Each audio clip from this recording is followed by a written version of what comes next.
Creme Brulee. There are tons of recipe videos on YouTube about this, and really I have nothing to add. A salted caramel creme brulee, however, let me show you how to make it.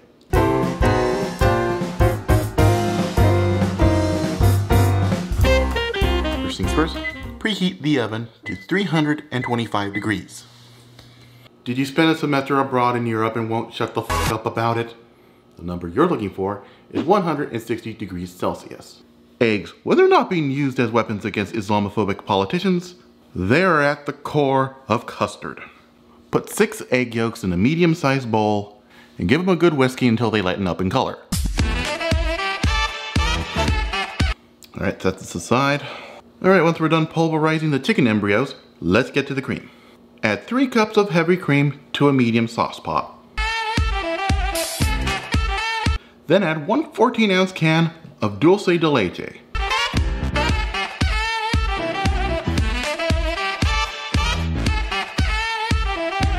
And set this over medium heat so it's easier to incorporate the dulce de leche. It's going to take a while, be patient.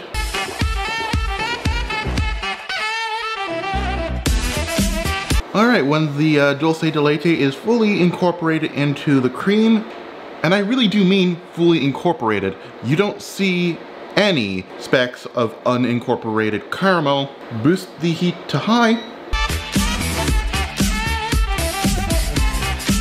Alright, the minute it starts boiling, turn off the heat, and we have to incorporate our cream with our eggs. But we can't just simply dump the cream into our eggs, not unless you want caramel flavored scrambled eggs. So we're gonna have to temper it. So just grab a ladle full of our cream, and while whisking, slowly drizzle it into our eggs.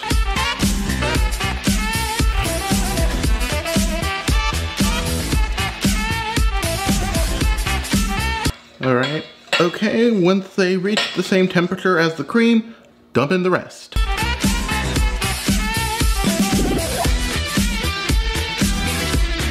Now using our soup ladle, let's pour in our custard into these little ceramicans.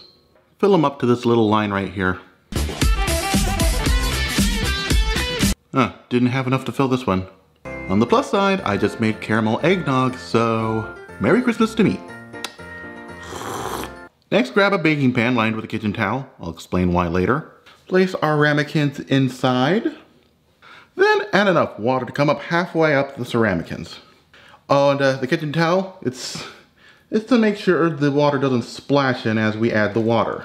Stick our custard in our 325 degree oven and let them cook for 50 minutes.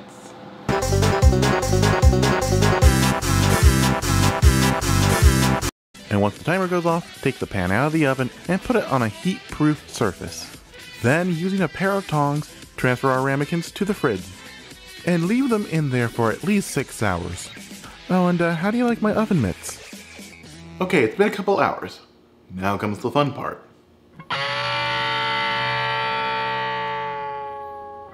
Place about a teaspoon or 2 of sugar in the center, then hit it with a propane torch.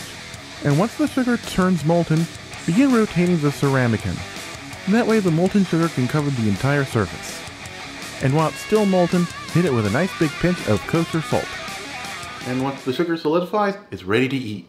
And as long as you're responsible with the propane torch, you should be fine. If not, try to make it look like an electrical thing. This has been Chase Cuttin' Kitchen. I'm CRJ, making cooking fun, and meaning it this time.